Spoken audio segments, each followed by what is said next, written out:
죽었습니다. 그렇습니다. 죽음 앞에 있는 모든 인간의 삶은 헛될 수밖에 없습니다. 제 아무리 부귀영화를 누리고 권세를 누리고 살았던 사람이라 할지라도 죽음을 앞에 놓고 자기 인생을 뒤돌아보면 다 허무할 뿐인 것입니다. 그래서 우리 인생을 일장춘몽이라고 그렇게 부르기도 합니다. 그러면 그렇게 허무한 인생을 살다 죽는 것이 우리 운명이냐? 그렇지 않습니다.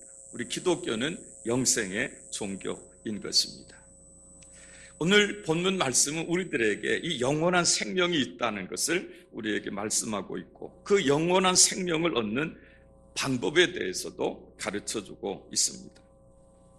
여러분, 이 세상에서 가장 소중한 것이 무엇일까요? 이 세상에서 가장 소중한 그런 그 가치를 가지고 있는 것은 영원한 생명인 줄로 믿습니다. 오늘 이 말씀을 통해서 그 영원한 생명을 얻으시는 여러분들이 되시기를 주님의 이름으로 축원합니다. 예수님이 오병이어의 기적을 베푸셨습니다. 많은 사람들이 그 기적의 떡을 먹었습니다.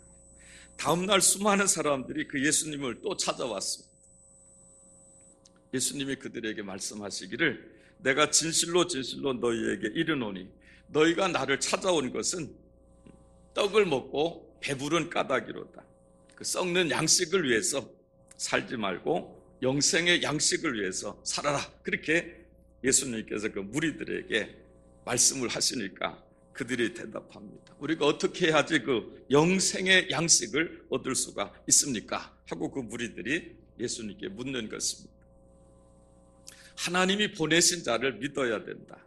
그리고 내가 하나님이 보내신 자다. 그렇게 예수님이 말씀을 하시니까 그러면 당신이 하나님이 보내신 자라고 하는 그런 걸 우리가 믿을 수 있는 좀 표적을 보여달라. 우리 조상들은 광야에서 하나님 내려주신 만나를 먹었는데 그런 좀 표적을 보여주면 우리가 당신이 하나님이 보내신 자라고 하는 것을 믿겠다. 그렇게 그 무리들이 예수님께 대답을 그렇게 하는 겁니다. 어제 오병이어 기적을 보고 그 떡을 먹고도 또 표적을 구하는 것입니다. 그들의 관심은 오직 배고픔을 해결해 줄 수 있는 떡이었습니다. 예수님이 그들에게 말씀하십니다. 내가 곧 생명의 떡이니 내게 오는 자는 결코 줄이지 아니할 것이요 나를 믿는 자는 영원히 목마르지 아니하리라. 내가 하늘로서 내려온 것은 내 뜻을 행하기 위해서 내려온 것이 아니고 나를 보내신 하나님 아버지의 뜻을 행하려 함이라고 그렇게 하셨습니다.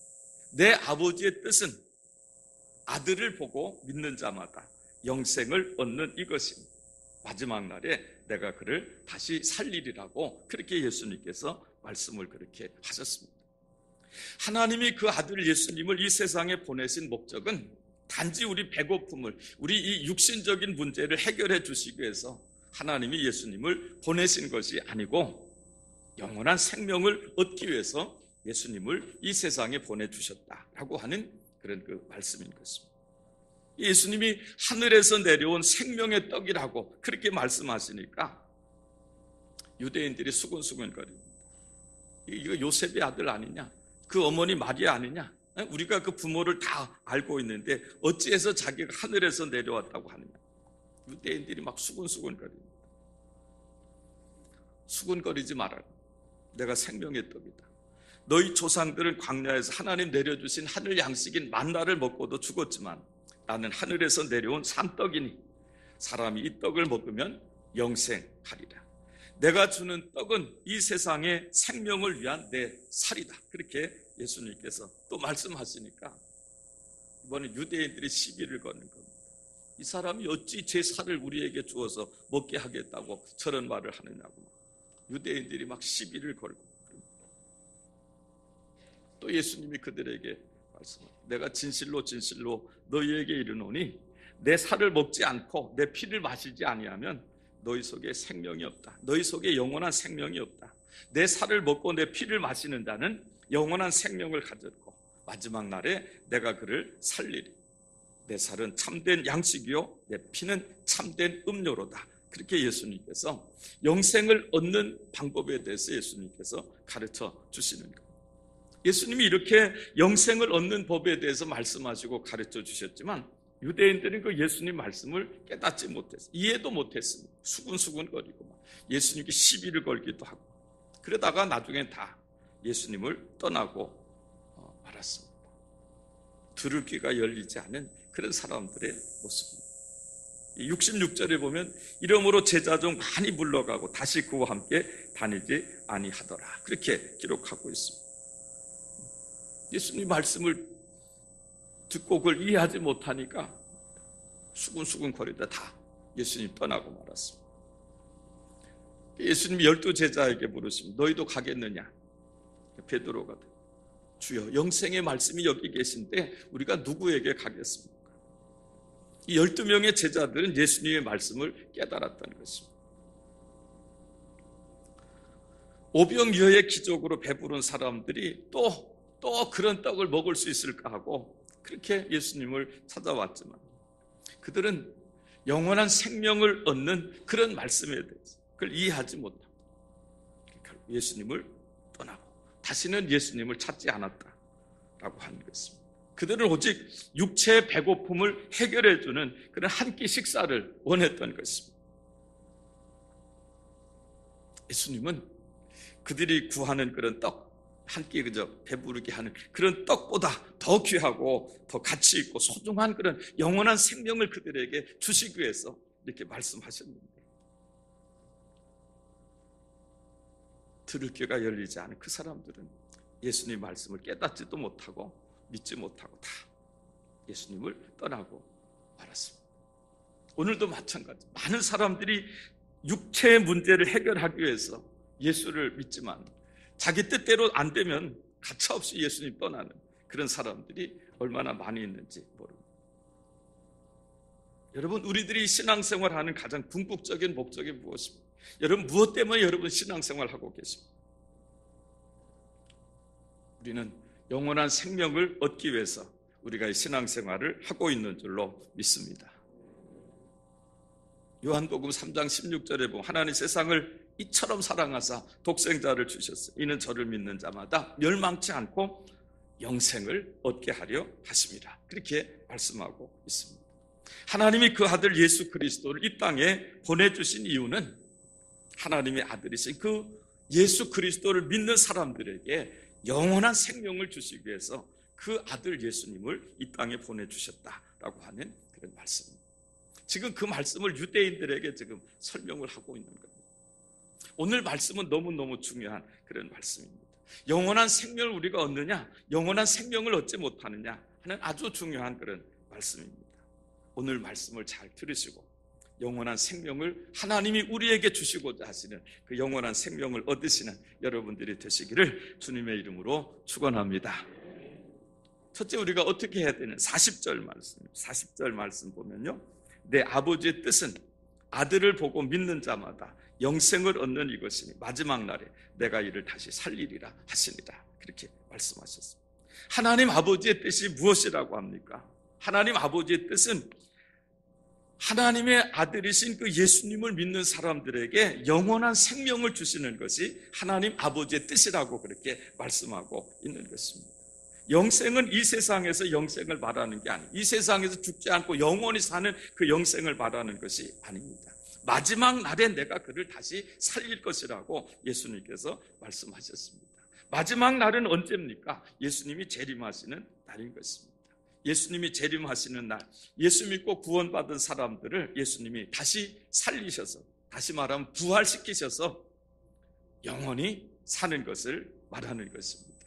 어디서 영원히 삽니까? 천국에서 우리가 영원히 살게 될 줄로 믿습니다. 믿으시며 아멘 하시기 바랍니다. 우리가 이것 때문에 신앙생활 하는 것 아닙니까, 여러분? 변화산에 예수님이 올라가셨는데 모세와 엘리야가 변화산에 나타나서 예수님하고 대화를 나눕니다. 무슨 대화를 나누느냐? 예수님 십자가 죽음에 대해서 대화를, 모세, 엘리야, 예수님이 그 변화산에서 대화를 나누시는 걸 제자들이 이제 보게 됩니다. 모세와 엘리야는 오래전에 죽은 사람, 오래전에 죽은 사람들인데 그분들은 천국에서 하나님 나라에서 영원히 살고 계신 그런 분들이기 때문에 하나님께서 변화산에 보내주신 것이, 구약시대 때 죽었지만 신약시대 때 하나님께서 그 모세와 엘리야를 변화산에 보내주셔가지고 예수님하고 대화를 나누게 하신 것을 볼 수 있게 됩니다. 우리도 그 모세와 엘리야처럼 그 영원한 생명을 얻기 위해서 우리가 지금 신앙생활을 하고 있는 것입니다. 예수님은 천하를 다 얻은 사람이라도 영생을 얻지 못한 사람은 아무 유익이 없다고 말씀하셨습니다. 그렇습니다. 진시 황제는 천하를 다 얻은 황제였습니다. 중국 대륙을 최초로 통일한 황제가 진시 황제였습니다. 조금이라도 더 오래 살아보려고 막 불로 쳐먹고 막 좋다는 건 다 먹고 그렇게 살았을 것입니다. 그런데 겨우 49살에 죽었습니다. 천하를 얻은 것이 그에게 무슨 유익이 있겠습니까? 여러분, 우리를 향하신 하나님의 뜻은 우리에게 영원한 그 생명을 주시는 것이 바로 하나님 아버지의 뜻이라고 하는 사실을 믿으시기를 바랍니다. 이게 우리를 향하신 하나님의 그런 뜻입니다. 하나님은 영생하시는 분이니까 그분의 자녀된 우리들도 영원히 하나님과 살아야 되지 않겠습니까? 하나님께서 그게 우리를 향한 하나님의 뜻이랍니다. 그 하나님의 뜻대로 영원한 생명을 얻으시는 그런 여러분들이 되시기를, 그래서 그 천국에서 하나님과 함께 영원한 생명을 누리며 사시는 여러분들이 되시기를 주님의 이름으로 축원합니다. 그러면 어떻게 하면 그 영원한 생명을 얻을 수 있겠느냐? 49절부터 51절까지 말씀 보면요, 49절부터 51절까지 보면 너희 조상들은 광야에서 만나를 먹었어도 죽었거니와 이는 하늘에서 내려오는 떡이니 사람으로 하여금 먹고 죽지 아니하게 하는 것이니 나는 하늘에서 내려온 살아있는 떡이니 사람이 떡을 먹으면 영생하리라. 내가 줄 떡은 곧 세상의 생명을 위한 내 살이니라 하시니라. 아멘. 이스라엘 백성들은 광야에서 40년 동안 살았습니다. 광야 뭐 먹을 것이 있겠습니까? 하나님께서 그 하늘에서 만나를 내려주셨습니다. 이스라엘 백성들은 그 신비한 양식, 하늘에서 내려주신 그 하늘 양식인 만나를 먹고도 이스라엘 백성들 다 죽었습니다. 그런데 이제 하나님께서 사람들이 먹고도 죽지 않는 그런 새로운 떡을 보내주셨다는 겁니다. 그 떡이 바로 예수 그리스도의 몸이다. 그렇게 예수님께서 말씀을 하고 계시는 겁니다. 다음 주일 종료주일입니다. 성찬 예식이 있습니다. 이 성찬 예식이 바로 예수님의 살과 예수님의 피를 먹고 마시는 그런 거룩한 예식입니다. 왜 우리가 예수님의 살과 피를 먹고 마셔야지 영원한 생명을 얻을 수 있느냐? 구약시대에는 속죄 제물에 핏부림으로 죄사함을 받고 또 그 속죄 제물의 살을 이제 같이 나누어 먹었습니다. 속죄 제물인 그 짐승을 죽여서 그 피를 받아서 그 핏부림을 하고, 그리고 그 속죄 제물의 고기를 나누어 먹음으로 그 속죄 제사가 이제 완성이 됐던 것입니다. 하나님이 모든 우리 인류를 구원하기 위해 속죄 제물로 보내주신 분이 바로 예수님이신 것입니다. 세례 요한이 그 예수님을 보고 보라, 세상 죄를 지고 가는 하나님의 어린 양이로다라고 세례 요한이 그렇게 말했지 않습니까? 그렇습니다. 예수님은 우리 세상 모든 사람들의 죄를 지고 가는 하나님의 어린 양 속죄 제물이 바로 예수님이신 것입니다. 그래서 54절 보면 내 살을 먹고 내 피를 마시는 자는 영생을 가졌고 마지막 날에 내가 그를 다시 살리리라. 마지막 날에 내가 그를 다시 부활시킬 것이라고 그렇게 말씀하고 계시는 것입니다. 여러분, 속죄 제물이 되신 그 예수님의 살과 피를 먹고 마시는 것으로 나를 위한 그 속죄 제사, 예수님이 나를 위한 그 속죄 제사가 완성된다고 하는 사실을 믿으시기를 바랍니다. 그게 성찬 예식인 것입니다. 거룩하고 신성한 그런 예식이 바로 이 성찬 예식이라고 하는 것입니다. 그러면 무조건 그냥 성찬 예식에 참석해가 무조건 그 예수님 살과 피를 상징하는 포도주하고 떡을 다 먹는다고 그 사람이 다 죄사함 받고 다 영원한 생명을 얻는 것이냐? 그렇지 않습니다. 살아계신 하나님의 아들 예수님이 살아계신 하나님의 아들이시고 나를 죄에서 구원해 주시는 나의 구주라고 하는 그런 믿음을 가지고 성찬식에 참여하는 사람만이 죄사함을 받게 되고 영원한 생명을 얻게 되는 것입니다. 여러분, 다음 주일에 있을 이 성만찬 예식이 나를 위한 그 속죄 제사가 될 수 있도록 한 주간 동안 기도로 준비하시는 여러분들이 되시기를 바랍니다. 특별히 이번 내일부터 시작되는 특별 새벽 기도에 참석하시기를 바랍니다.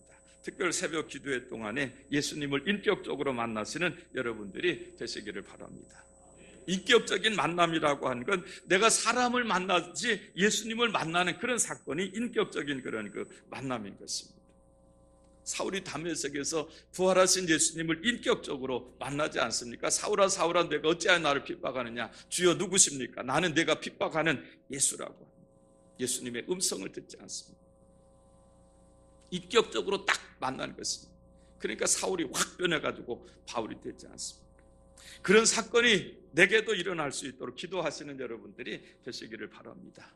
그런 인격적인 만남이 있을 때 예수님이 정말 하나님의 아들이시고 나를 구원하시는 구주라고 하는 사실이 확실하게 믿어지게 되는 것입니다.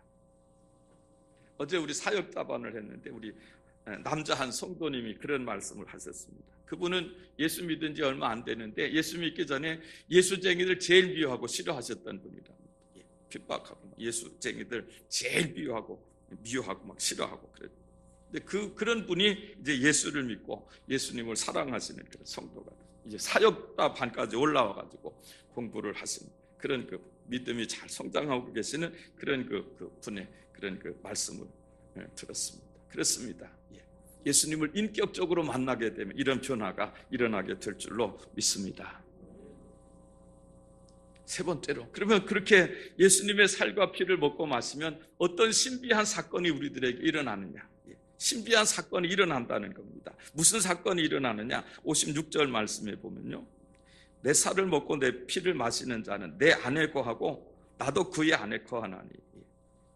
그런 사람은 예수님 안에 거하는 사람이 되고 예수님도 그의 안에, 그의 속에, 그 사람의 속에 거하는 그런 이제 사람이 된다라고 하는 그런 그 말씀입니다. 속죄 제물이 되시는 예수님의 살을 먹고 피를 마시는 사람은 예수님 안에 사는 사람이고 예수님이 그 사람 안에 사는 그런 사람이 된다라고 하는 그런 그 말씀입니다. 어떻게 그런 일이 일어날 수 있습니까? 예수님이 하나님의 아들이시고 나의 구주라고 하는 믿음으로 성만찬에 참여하는 사람들은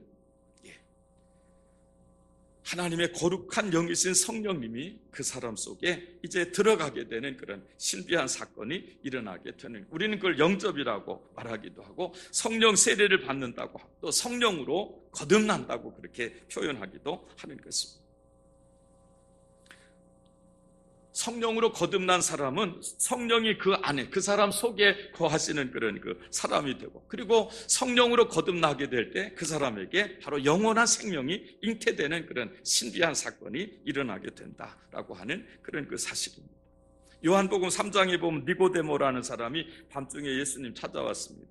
니고데모는 예수님을 하나님의 아들로 믿지 않았어요. 그리스도라고 하는 사실을 믿지 않았습니다. 그래서 라비어 하고 예수님을 부릅니다. 니고데모가 예수님을 찾아온 이유는 이거였어요. 내가 어떻게 하면 하나님 나라 갈 수, 내가 어떻게 하면 천국에 갈 수, 이거 물어보려고 니고데모가 예수님을 찾아왔던 것입니다. 예수님이 말씀하십니다. 내가 진실로 진실로 내게 이르노니 사람이 물과 성령으로 거듭나지 않으면 하나님 나라 볼 수도 없고 들어갈 수도 없다. 예수님께서 니고데모에게 정확하게 그렇게 말씀을 그렇게 하셨습니다.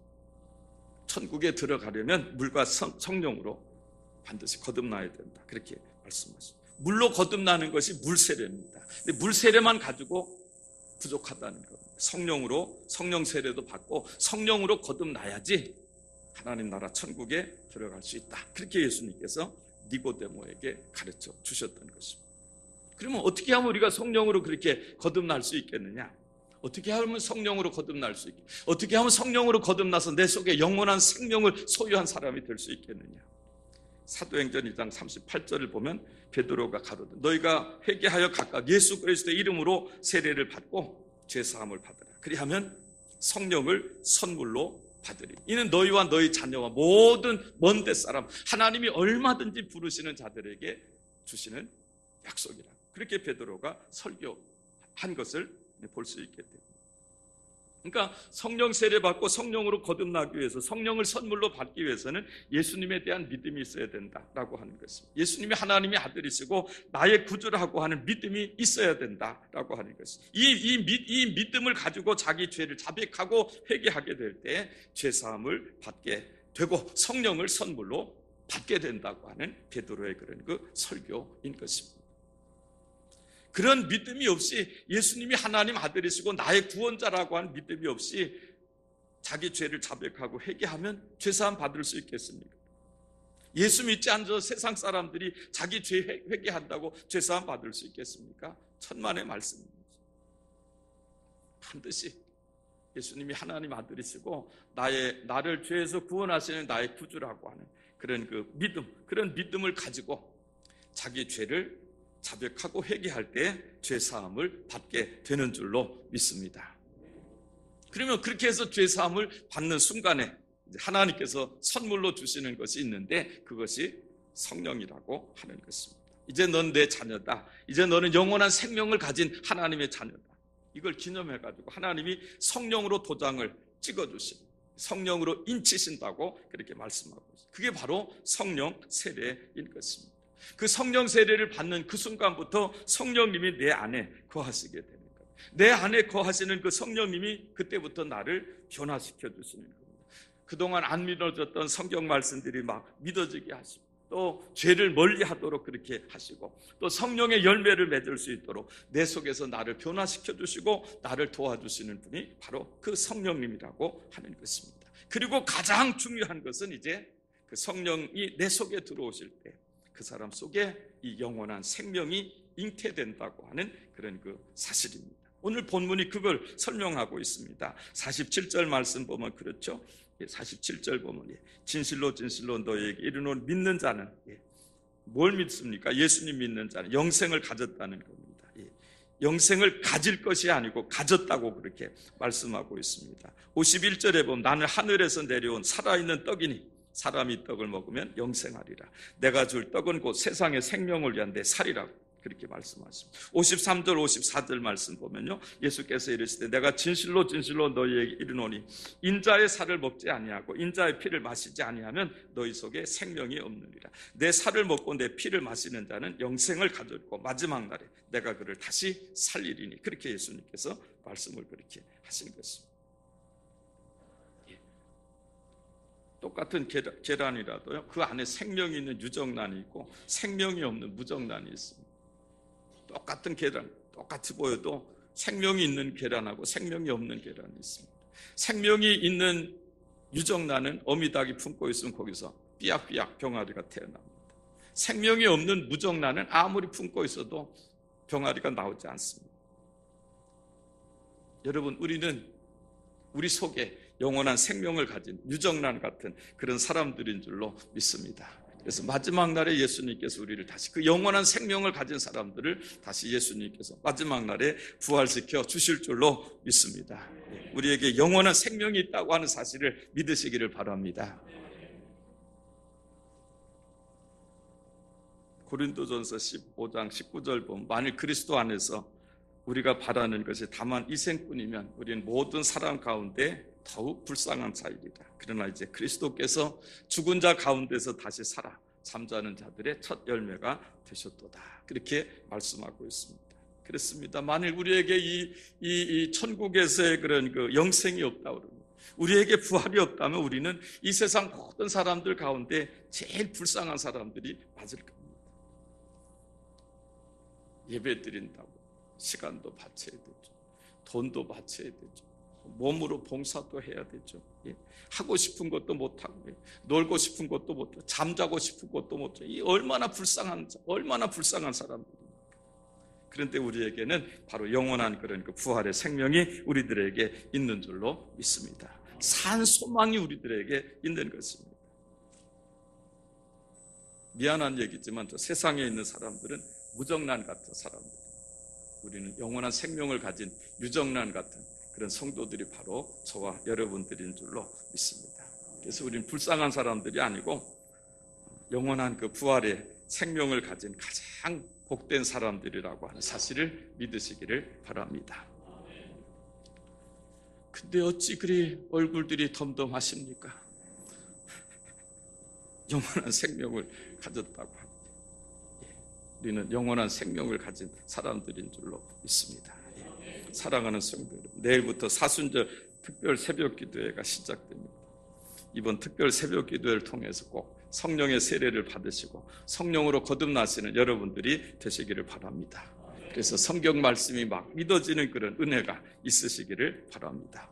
영원한 생명을 얻으시기를 바랍니다. 천국에서 나는 영원한 생명을 누리고 살 것이다 라고 하는 그 산 소망을 가지고 이 험악한 세상을 이기며 사시는 여러분들이 되시기를 주님의 이름으로 축원합니다. 기도하시겠습니다. 하나님 아버지 감사합니다. 오늘도 저희들 복되고 거룩한 주일에 하나님 성전에 올라오게 하시고 예배 드리게 하심을 하나님 감사합니다. 하나님이 독생자 예수 그리스도를 이 세상에 보내주신 것은 우리로 하여금 영원한 생명을 얻도록 하시기 위해서 그 독생자 예수님을 이 세상에 보내주신 줄로 믿고 감사를 드립니다. 우리는 그 은혜로 이제 영원한 생명을 얻은 하나님의 자녀들이 된 줄로 믿습니다. 하나님 이제 만일 우리에게 이 부활이 없고 이 영원한 생명이 없다면 우리는 세상에서 가장 불쌍한 사람들이 맞지만 그러나 이제 우리는 바로 이 영원한 그런 그 생명을 가진 산 소망이 있는 그런 그 성도들이 되게 하신 것을 하나님 앞에 감사를 드립니다. 하나님이 이 산 소망 가지고 이 부활에 대한 그런 소망 가지고 이 험악한 세상을 이기며 살아갈 수 있는 그런 귀한 성도들이 다 될 수 있도록 하나님 저희들에게 은혜를 베풀어 주시옵소서. 예수님의 이름으로 기도하옵나이다. 아멘.